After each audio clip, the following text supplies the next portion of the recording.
Oke. Dikriminalisasilah Budi Siono ini oleh pihak penyidik yang kepanjangan tangan daripada BPN. Di pengadilan kita menang, di semuanya kita menang. Iya. Lalu mereka BPN itu diperalatlah penyidik dari PMJ, Polda Metro Jaya, untuk mengintimidasi Budi Siono ini.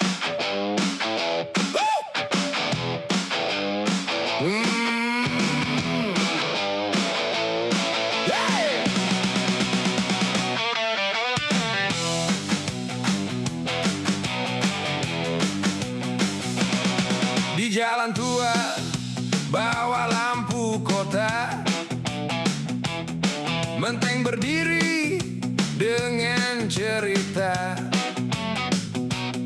Di jalan rindang penuh sejarah, rumah besar, pagar tak terbuka.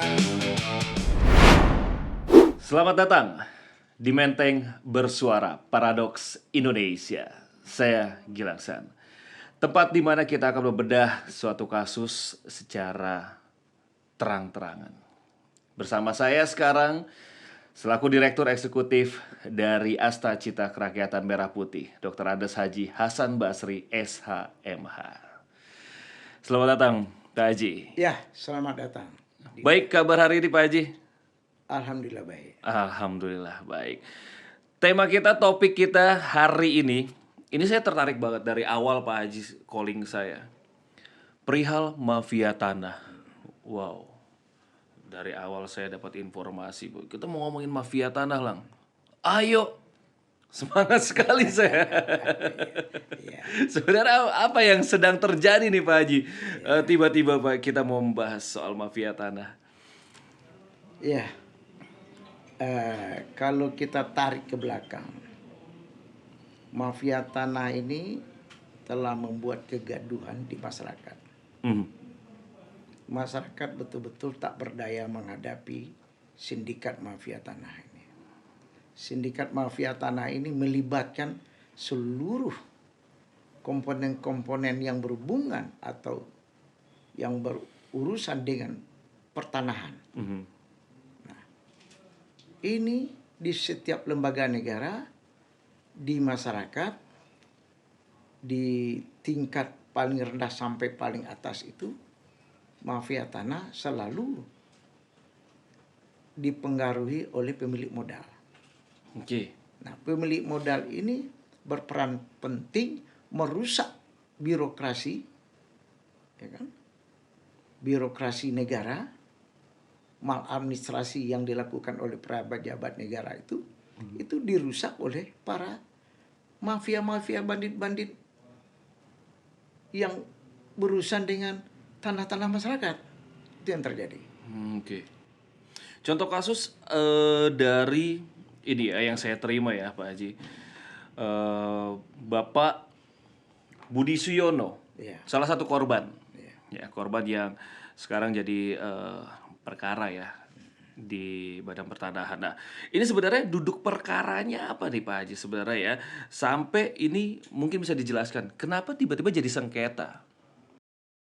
Sebenarnya begini, seperti yang pernah ditanyakan, Dinda ini pernah bertanya seperti ini, dan itu pernah dipertanyakan oleh Karo Arsidik di Bareskrim. Awal dan ceritanya itu bagaimana?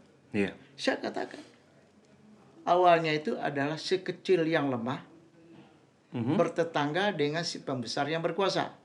Nah, si kecil yang lemah yang tinggal di bersebelahan dengan si pengusaha besar yang berkuasa, ketika si kecil meninggalkan rumahnya, tiba-tiba yang si pembesar yang berkuasa tadi meratakan itu rumahnya bersatu dengan rumah tetangga yang si pembesar tadi. Lalu si kecil kan bertanya, kenapa kok bisa terjadi begitu? Ya kan? Dia laporlah ke Badan Pertanahan Nasional. Setelah dilapor ke Badan Pertanahan Nasional, dibawalah sertifikatnya. Nah, posisi sertifikatnya itu dinyatakan oleh Badan Pertanahan Nasional bahwasanya sertifikat ini asli. Ada apa? Dia pertanyakan, kenapa kok tanah saya dirampas sama tetangga saya? Semakin didalami di BPN, ternyata BPN sudah membatalkan sertifikat Oke. mereka yang si kecil tadi. Lalu menerbitkan sertifikat atas nama si pembesar yang berkuasa tadi. Oke. Pertanyaan, kenapa kok bisa begitu? Itulah yang membuat kita bertanya, Republik ini ada apa? Kok bisa semuanya disulap? Satu pertanyaan, BPN memang bisa menghentikan atau menonaktifkan ya, atau menggagalkan sertifikat yang ada terdaftar. Ya. Emang BPN berhak gitu Pak Haji? Oh tidak, BPN tidak berhak mematikan sertifikat yang sudah menjadi hak masyarakat, apalagi hak milik.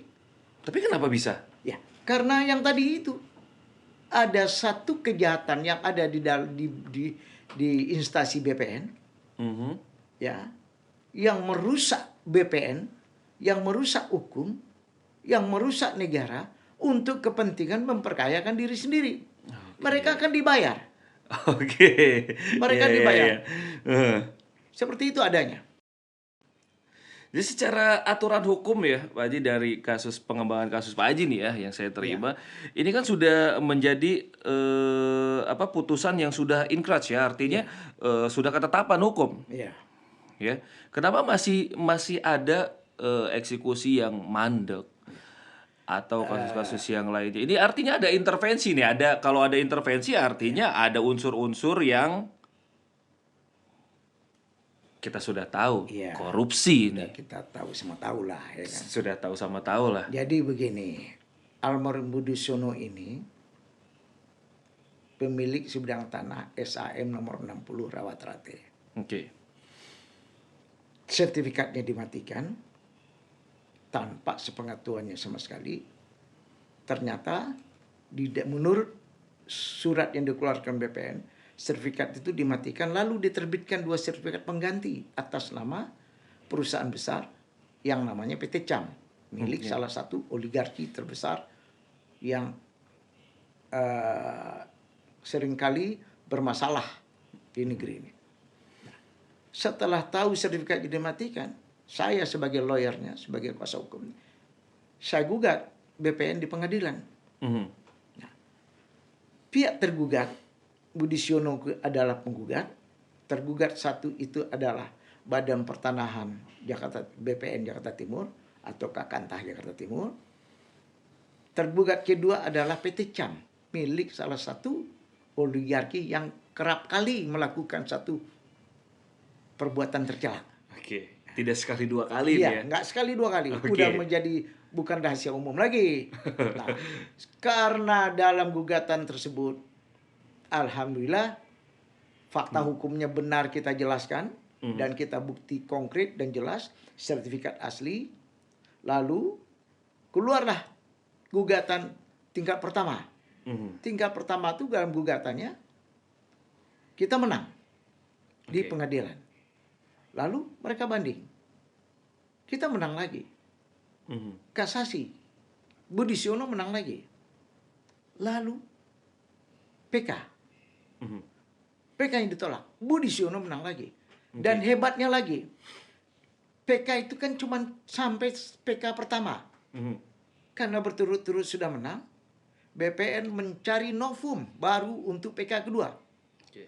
Dikriminalisasilah Budi Siono ini oleh pihak penyidik yang kepanjangan tangan daripada BPN. Oke. Nah, karena dikriminalisasi dengan tuduhan pemalsuan surat, lalu saya sebagai kuasa hukumnya melakukan bantahan, melakukan perlawanan. Mhm. Ya kan? Itu tidak benar. Ini sudah ada di proses pengadilan. Lagi pula yang kita lawan itu kan BPN. BPN telah membuktikan bahwa sertifikat dari Pak Budi Siono itu benar dan betul asli. Iya. Ya kan? Apanya yang salah? Tetapi BPN berpikir lain. Mhm. Di pengadilan kita menang, di semuanya kita menang. Iya. Lalu mereka BPN itu diperalatlah penyidik dari PMJ, Polda Metro Jaya, Oke. untuk mengintimidasi Budi Siono ini. Pertama, intimidasi pertama, penyidik Bareskrim datang ke kantor saya untuk merampas sertifikat yang sudah menang tadi. Dengan alasan dijadikan barang bukti untuk menunjuk tapal batas. Oke. Kan lucu-lucu saja Iya. menunjuk tapal batas. Tapi karena pengalaman saya di dalam dunia seperti ini sudah bukan orang baru lagi. Iya. Adik-adik penyidik itu saya bilang, kamu belum lahir saya udah jadi lawyer, saya bilang. Jangan kamu ajarkan saya. Mencari-cari alasan. Iya, datanglah para penyidik Bareskrim itu kurang lebih 13 orang ke kantor saya. Oke. Menyita, ya, melakukan geledah dan sita semua kantor saya dibongkar. Disita oleh penyidik itu. Dan saya bahkan mau dibawa juga. Tapi karena itu saya cukup berpengalaman dan tahu batas kemampuan mereka karena saya dalam posisi benar. Akhirnya saya nggak dibawa. Dan itu terjadi dari jam 4:30 sampai jam 10 malam di kantor saya. Alhamdulillah tidak jadi. Melihat yang seperti itu, saya kan tidak terima. Saya bikin surat, saya laporkan mereka ke semua lembaga, ya, ke Bareskrimnya, ke Propamnya, ke Kompolnasnya, dan ke Menko Polhukamnya. Nah, setelah saya laporkan, mereka alhamdulillah tak terlihat lagi. Katanya banyak yang pindah. Oke. Apakah pindah karena laporan saya? Alau alam, saya nggak tahu itu, ya kan? Iya, iya, iya. Nah, setelah itu terjadi, diserang lagi saya. Tentu saya tidak diam juga. Sampailah ke Menko Polhukam. Saya laporkan Menko Polhukam. Ada surat Menko Polhukam. Oke. Kita rapat di sana. Seluruh pejabat-pejabat dari BPN, dari Kakan, Kanwil, dan kantor pusat. Rapat kita di Menko Polhukam. Dari Menko Polhukam kita dipimpin oleh salah satu ketua dari Menko Polhukam itu. Hadir juga dari Polda, hadir juga dari Bareskrim. Saya katakan kepada pimpinan rapat dari Menko Polhukam, Bu, saya bilang, kebetulan seorang ibu. Ini sudah nggak benar, Bu. Klien saya diintimidasi, diteror oleh mereka-mereka ini semuanya. Dan kekhawatiran saya, Bu, saya bilang, tidak lama lagi klien saya ini, kalau ibu tidak rapikan, kalau ibu tidak tegakkan hukum hari ini, nggak berapa bulan lagi atau berapa minggu lagi klien saya mati. Karena nggak tahan menghadapi teror dari penyidik yang menjadi suruhan dari BPN tadi, saya bilang. Nah, itu terjadi. Tapi apa? Di Menko Polhukam itu pun nggak jalan juga. Karena kekuatan daripada mafia tanah itu nggak bisa dianggap remeh. Karena semua pejabat di negeri ini paham banget mafia itu, doyan duit semuanya. Oke. Tahu ukurannya, berapa harganya. Dia punya harga semuanya. Pejabat di negeri ini punya harga semuanya. Maaf, bukan semuanya. Mungkin sebagian besar punya harga. Oknum. Oknum itu punya harga. Ya, kalau udah banyak nggak oknum lagi. Kalau udah Oknum itu kalau sedikit. kalau udah banyak Itu oknum-oknum. oknum-oknum. Iya. Oke, kalau pada dasarnya orang BPN ini tahu ya, pada dasar hukumnya tahu kalau ini Iya. Dia melakukan satu kesalahan. Misalnya ya. Berarti ada aktor di balik layar. Ya, pasti. Setelah 8 tahun saya berjuang, hampir setiap minggu saya investigasi, saya selidiki, saya juga punya intel di dalam, intelijen saya telusuri, apa yang Adinda katakan tadi, itu cukup beralasan. Karena pejabat-pejabat dari tingkat atas sampai ke bawah, itu rupa-rupanya adalah orang yang menjadi suruhan dari oligarki. Bahkan dia dibesarkan menjadi pejabat oleh oligarki dengan uangnya, dengan kekuasaannya. Itu sudah terjadi. Nah, sekarang pertanyaannya, bagaimana Kakan Jakarta Timur, Kanwil, kalau tidak ada kekuatan dari pusat yang memaksa, satu kebiasaannya. Apa katanya? Itu jangan diurus. Cuman itu katanya. Kalau itu jangan diurus, semua pejabat yang ke bawahnya tuh nggak bakal mau bertindak. Dia tidak akan melakukan tegakan hukum karena sudah perintah dari atasan itu jangan diurus. Bahkan, maaf saya katakan, saya punya jalur ke salah satu menteri, bukan menteri ini ya, menteri sebelumnya. Saya minta akses kepada menteri itu. Apa kata menteri itu? Udah ini nggak usah diurus. Artinya, menteri saja menjadi kaki tangan mafia tanah. Bisa kita bayangkan. Menteri saja kaki tangan mafia tanah. Iya. Kalau dia mengatakan itu jangan diurus, ke bawahnya itu nggak bakal diurus, maka terbuktilah secara hukum. Sekalipun putusan tadi udah saya dapati, bahkan dari penetapan dari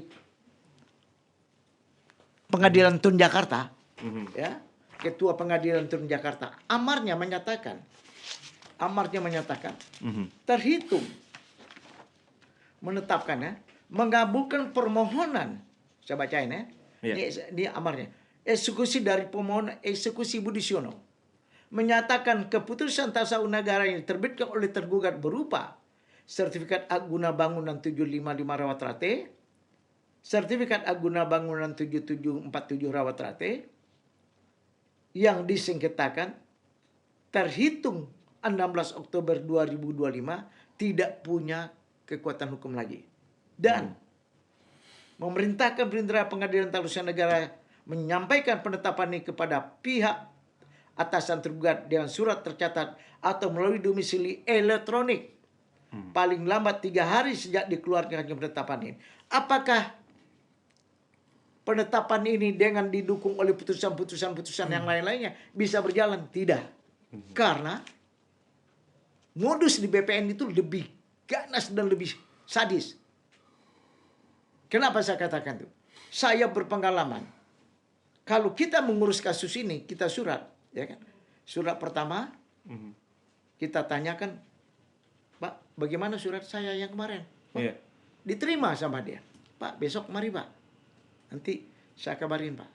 Ini orangnya nih, taruhlah si A. Ya kan? Oke, minggu depan kita ke sana.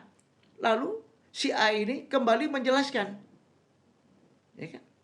Pak, maaf. Pimpinan saya lagi keluar, Pak. Ya. Itu kedua. Lalu yang ketiga, dianya hilang.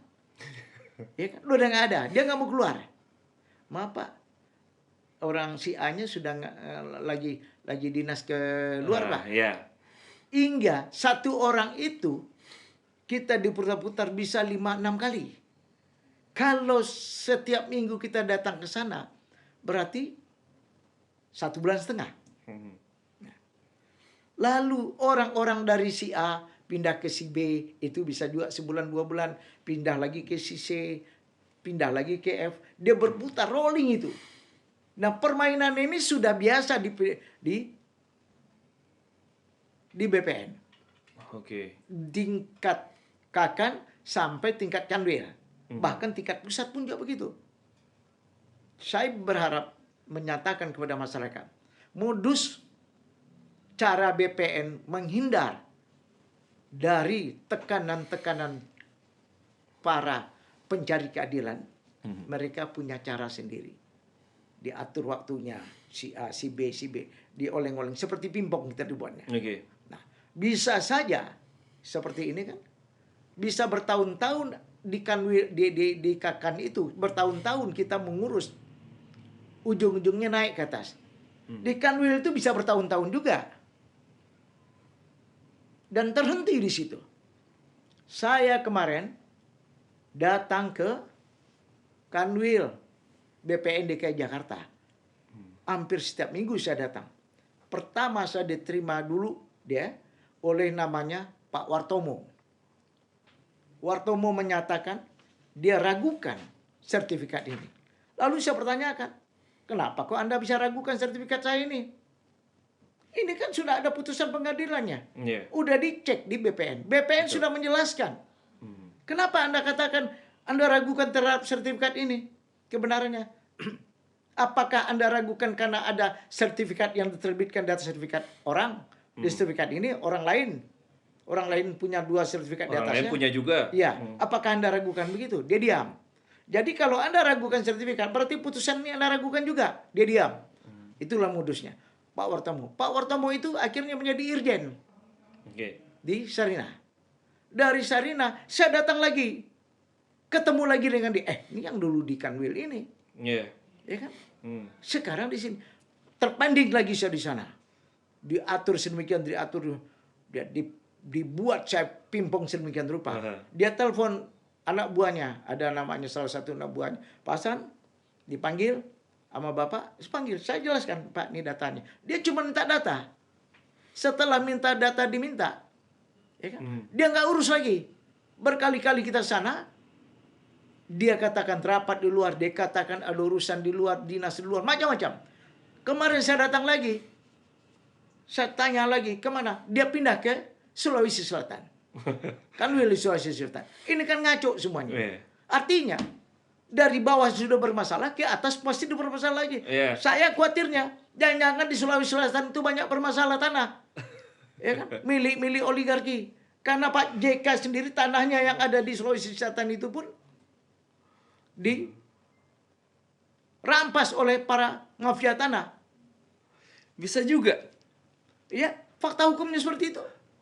Pak JK yang punya tanah 14 hektar sekian kalau nggak salah, diakui, disertifikat, diakui oleh sindikat mafia tanah dari salah satu perusahaan besar. Proses di pengadilan Pak JK konon katanya kalah juga. Artinya ini bukan masyarakat kecil saja yang kena. Masyarakat, para sekelas wapres pun terjungkal oleh mafia ini. Nah, itulah yang terjadi di negeri ini. Dari penjelasan Pak Haji tadi kan berarti ada hambatan birokrasi ya dari BPN sendiri. Yang biasa dilakukan sama mereka ya, yang tadi Pak Haji ceritakan. Nah, kalau misalnya saya bicara dari sudut pandang publik ya Pak Haji, yang berdampak kasus ini ya, ada modus-modus operandi yang mungkin mereka lakukan untuk merampasnya. Kalau tadi kan Pak Haji dalam proses hukum ya, cara merampas mereka kok tiba-tiba ada sertifikat ganda atau tiba-tiba kok tanah saya jadi sengketa. Biasanya apa yang mereka lakukan Pak Haji? Oke. Yang mereka lakukan itu lazimnya ada 3. Pada umumnya ya, yang umumnya. mungkin bisa teman-teman dari supaya masyarakat tahu. Supaya masyarakat tahu. Pada umumnya jika masyarakat punya sebidang tanah, misalnya 1 hektar, 2 hektar atau berapapun, mereka masyarakat kecil itu kan punya giring. Karena sudah berpuluh-puluh tahun turun-menurun tanah itu ditempati oleh orang tuanya atau kakeknya. Tiba-tiba datang orang yang mau meminati tanah tersebut. Satu cara yaitu ditanya tuh, Bapak punya tanah? Iya, berapa ini? 2,5 hektar atau 3 hektar. Bapak mau jual berapa? Saya jual 500.000 per meter. Kali aja. Kalau itu ada 2 hektar atau 3 hektar, kan lumayan duitnya. Bagi si kecil sangat lumayan. Oke. Saya kasih uang dulu, uang tanda jadi misalnya 10 juta. Ya kan? Bapak suratnya Bapak kasih kepada saya. Ya kan? Lalu dikasihlah kepada orang itu. Kopinya dia kasih ya. Suratnya dipegang, Bapak asli pegang kopinya aja. Karena bandit mafia itu sudah tahu, nggak mungkin dong sertifikat dikasih di bawah 10 juta atau surat girik dikasih, cukuplah fotokopinya. Lalu fotokopi ini dibawalah ke kelurahan, ke kecamat. Nanti kelurahan dan camat menyatakan bahwa dokumen ini tidak benar, palsu, udah dikondisikan seperti itu. Ya kan?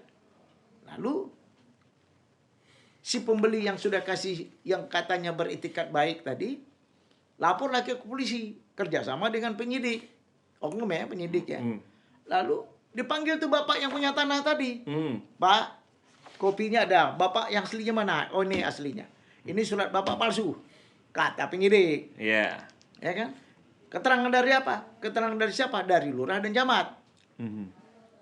Setelah dibuat keterangan seperti itu, maka bapaknya takut. Diteror sama polisi. You mau tangkap atau mau gimana? Serahkan surat itu. Diserahkanlah surat itu. Oke. Hilanglah. Nggak pegang lagi dia. Nggak pegang lagi. Itu yang pertama. Yang kedua, ada lagi. Yang kedua dengan cara yang lebih gila lagi. Ya. Karena surat-suratnya ini ada, Mhm. dirampas dulu tanah itu. Dirampas dulu tanah itu. Dihadapi. Tentu melakukan perlawanan. Mhm. Ketika melakukan perlawanan, baru campur tangan kepolisian. Dia kan ngadu, tanahnya diambil ya, perbuatan melawan hukum, Iya. satu kejahatan. Lalu penyidik melakukan, mana tanah bapak? Ini itu semuanya. Mana buktinya? Nah, buktinya itu bisa dikoordinasikan dengan pihak lurah dan camat yang menyatakan bahwa surat ini tidak bisa dibenarkan. Ini nggak betul suratnya. Oke. Nah, selesai lagi, hilang lagi. Mhm. Nah, yang ketiga, seperti halnya Budi Siono ini, Mhm. yang sudah mati, ini meninggal karena kena teror. Mempertahankan haknya, diintimidasi, Mhm. dikriminalisasi, diteror, akhirnya meninggal. Lalu diteror itu, sertifikatnya, kalau dia nggak pakai pengacara, itu hilang suratnya. Karena akan mau dirampas lagi. Mhm. Nah, karena dia pakai pengacara, kebetulan saya ditunjuk menjadi lawyernya, kuasa hukumnya. Ya, saya pegang tuh, saya cek sertifikatnya, betul asli. Saya kan kalau menjadi kuasa hukum urusan tanah pertanahan ini, nggak mau saya mengambil saja. Saya cek dong keaslian suratnya. Iya. Setelah saya cek keasliannya, betul BPN menyatakan ini asli. Baru saya mau jadi kuasa hukumnya. Kalau ragu, saya nggak mau. Nah, karena saya sudah yakin sertifikatnya asli, ya kan? Lalu saya lakukan perlawanan. Akhirnya kita menang. Oke. Menang sampai menangnya sempurna, nggak ada cacatnya. Nggak ada cacat. Nggak ada cacatnya. Tapi yang namanya mafia tanah itu, dia menguasai hukum.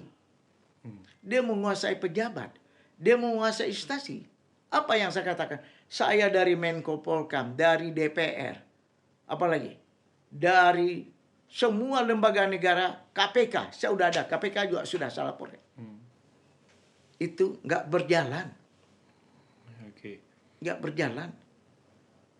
Saya berharap, karena saya adalah tim ses Pak Prabowo, dari unsur komunitas para pelaku pedagang pasar, karena saya adalah wakil ketua umum Asosiasi Pedagang Pasar. Dulunya Pak Prabowo jadi ketua umumnya. Dengan dasar itulah saya memberikan dukungan melihat begitu banyak kezoliman, keanarkisan para pengusaha-pengusaha besar terhadap nelayan. Itu saya berharap. Nah, kemarin saya melaporkan kasus ini ke Pak Prabowo ke Hambalang. Di samping saya juga melaporkan ke KSP. Saya sudah melaporkan ke Istana. Saya sudah laporkan ke Ombudsman. Saya sudah laporkan ke Mahkamah Agung. Karena apa? Tidak kunjung-kunjung dieksekusi sementara putusan sudah ingkrah sampai langit ketujuh. Iya. Ibaratnya. Ya. Iya. Tapi terhadang terus. Dan setelah saya tahu memang luar biasa kekuatan oligarki itu. Uangnya tak terhitung. Bahkan setingkat menteri pun dibuat tidak berdaya. Nah, seperti apa rakyat untuk mencari keadilan? Ya kan? Nah, kalau saya sudah diserang oleh Bariskrim, kantor saya, belasan penyidik Bariskrim. Saya sudah diserang oleh penyidik Polda, kantor saya, hanya untuk merampas sertifikat ini. Tapi saya masih bisa bertahan, karena ada Tuhan di atas saya. Pemahaman saya, selama saya benar, karena saya ada sebagai seorang dalam penegakan hukum, tentu rujukan saya kebenaran. Kalau benar, saya hanya berpikir, dalam hidup, kita ini saya sebagai orang muslim ya. Kalau orang muslim itu, kalau mau cari kematian, carilah kematian yang sempurna. Kematian sempurna seperti apa? Membela keadilan. Artinya, kita akan mati syahid. Alhamdulillah saya masih diberikan kesehatan sama Yang Maha Kuasa. Saya pikir tadi saya mau mati juga seperti klien saya. Budisiono itu meninggal. Dan hebatnya lagi, setelah 40, ya, setelah 43 hari Mungkin. mereka meninggal, ditersangkakan. Keluarlah surat tersangkanya. Baru ditersangkakan. Baru ditersangkakan. Karena itu dijadikan novum untuk PK kedua oleh Badan Pertanahan Kanwil DKI Kakantah Jakarta Timur. Jadi sentral mafia tanah itu, kalau kita katakan oknum, ya di BPN. Kalau BPN bersih, maka tidak akan ada mafia tanah. Saya pastikan itu. Ya kan? Nah, saya berharap kepada Pak Presiden, ya kan? Kepada para petinggi penegakan hukum semuanya, BPN itu harus direformasi. Jika tidak direformasi, maka oligarki itu akan menjadi kaya raya, ya, dari kejahatan-kejahatannya. Akibat dia kaya raya, republik ini akan dilahap, akan dicaplok sama dia, karena dia punya uang besar. Kan oligarki itu kan punya uang kata terhingga. Mereka sangat berkuasa. Nah, jadi sebenarnya oligarki itu dari manusia kecil, karena dikasih umpan, besar badannya. Besar. Akhirnya negara pun dicaplok sama dia. Rakyat pun dicaplok. Semua lembaga negara dicaplok. Dan saya minta kepada pejabat negara, tidak lagi memberi istimewakan oligarki itu untuk kejahatannya. Jika tetap diistimewakan, nanti anak cucu kalian akan dicaplok habis sama mereka semuanya. Itu kan terjadi. Dan masih terjadi. Dan ke depan, negara ini rusakkan oleh kejahatan-kejahatan dia mereka semuanya. Semua hukum di negeri ini yang menjadi Indonesia sebagai negara hukum tidak lagi terlihat. Oke.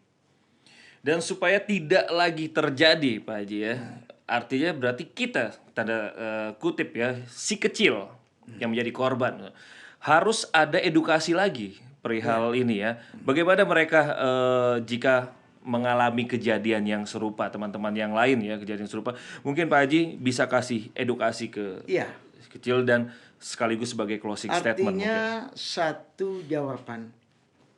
Pertama, kita tidak boleh takut. Oke. Yang kedua, kita tidak boleh diam. Kita harus berjuang sampai sejauh mana hanya Tuhan yang menentukan. Oke. Itu saja. Dan yang ketiga, jangan ada orang-orang yang pengkhianat.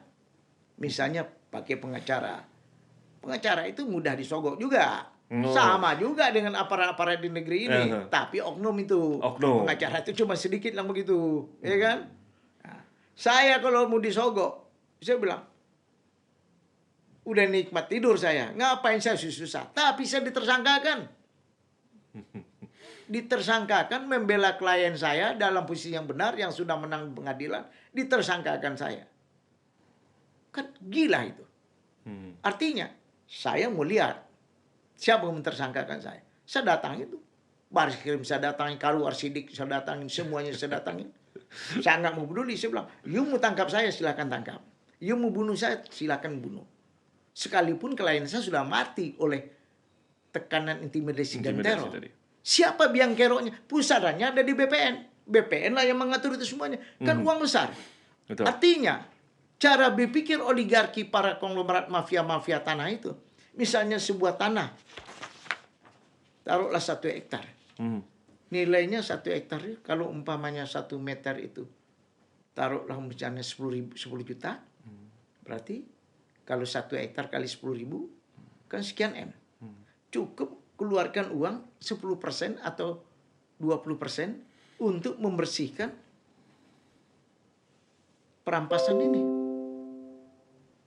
Dia sudah punya hitungan begitu. Kalau dia keluarkan uang 10% dari nilai tanah yang dia ambil, maka dia untung 90%. Dan itu, kalau ada masalah lagi, dikeluarkan lagi 10. Masih untung 80%. Masih untung ada. Itu kalkulasi hitungannya. Nah, semua orang harusnya kan tahu pejabat negara harusnya kan tahu seperti itu. Tapi pejabat negara kita ini maladministrasi. Apa itu maladministrasi? Ini dalam catatan saya barusan. Ya kan? Supaya masyarakat tahu apa itu maladministrasi. Maladministrasi itu adalah perbuatan melawan hukum, melampaui wewenang, atau kelalaian yang dilakukan oleh penyelenggara negara dalam pelayanan publik. Tindakan ini melanggar azas-azas umum pemerintahan yang baik dan dapat merugikan masyarakat secara material maupun imaterial maupun pemerintah. Dan mereka maladministrasi. Saya katakan kepada Kanwil kemarin, Anda telah melakukan maladministrasi. Tetapi Kanwil kembali lagi melakukan, saya dicoba dengan si Anu, dengan orang namanya kalau nggak dulu yang saya katakan tadi Pak Wartomo, terus ada lagi yang namanya Pak Mahfud, ya di Kanwil, ada lagi yang namanya si Anu, yang terakhir sekian-sekian. Setelah saya hitung sudah 6-7 kali saya menghadapi staf-staf begitu. Tapi pejabat Kanwilnya tidak pernah saya dapati karena diterima oleh staf-stafnya ini. Berputar seperti gangsing itu. Dan apa solusinya bagi mereka? Nanti dia dipindahkan. Udah nggak ada lagi masalah. Jadi modus yang berikutnya adalah kalau pejabat lagi bermasalah di kantornya itu, maka atasannya memindahkan tempat lain. Hilanglah permasalahan. Nanti ada lagi bermasalah, dipindahkan lagi. Jadi mereka itu emang saling melindungi. Nah, itulah modus di BPN. Nah, ya kan? Kalau menterinya nggak tegas, nggak bakal bisa BPN. Nah, makanya hanya presiden yang mampu bisa mereformasi BPN untuk ke depan. Masyarakat pasti akan siap mendukung, terutama Asta Cita Merah Putih Kerakyatan. Saya sebagai direkturnya, karena saya sudah berkomitmen untuk berjuang bersama Pak Prabowo, ya kan? Dengan Asta Cita Merah Putihnya, saya tidak akan pernah diam. Saya akan melakukan perlawanan dimanapun di negeri ini. Saya punya banyak lawyer karena saya adalah dalam satu organisasi Kongres Advokat Indonesia. Tidak akan pernah diam. Saya akan bersama-sama melakukan penegakan hukum. Siapapun yang melakukan sesuatu hal yang menghina negara, menghina hukum, menghina masyarakat, kita tidak akan pernah bertoleransi. Seperti itu. Baik, terima kasih Pak Haji. Dan kita juga sama-sama menghentikan semua settingan ini. Ada keterlibatan dari masyarakat juga. Pesan dari Pak Haji, jangan takut, jangan diam, ya. Jangan mau disogok. Jangan mau disogok. Dan harus bekerja keras. Bekerja keras. Yang terakhir, kalau ada masalah datang ke kantor Pak Haji aja langsung ya. Iya. Gitu ya Pak Haji ya. Ya. Kantor saya di Jalan RP Suroso, nomor 33 Menteng. Oke. Tepatnya di depan Nasdem Tower. Kalau ada masalah masyarakat, ya, kita punya namanya Lembaga Bantuan Hukum Pedagang Pasar, yang mungkin sudah puluhan ribu kita membela kepentingan pedagang, tidak dipungut biaya. Ya. Baik. Nah, jadi seluruh Indonesia, pasar-pasar kita bela, masyarakat umum kita bela, ya kan?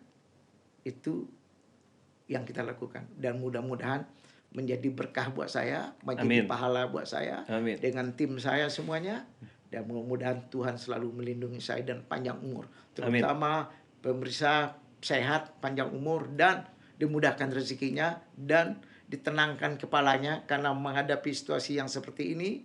Hukum tidak lagi menjadi panglima. Mudah-mudahan ke depan anak-anak kita semuanya menikmati hukum menjadi panglima di negeri ini. Terima kasih. Baik, terima kasih sekali lagi Pak Haji. Dan sampai ketemu lagi untuk teman di Menteng Bersuara Paradoks Indonesia. Saya Gilaksan bersama Dr. Andes Haji Hassad Basri SH MH. Kita nyanyi tentang negeri yang kaya luka, kaya mimpi merah putih di dada ini.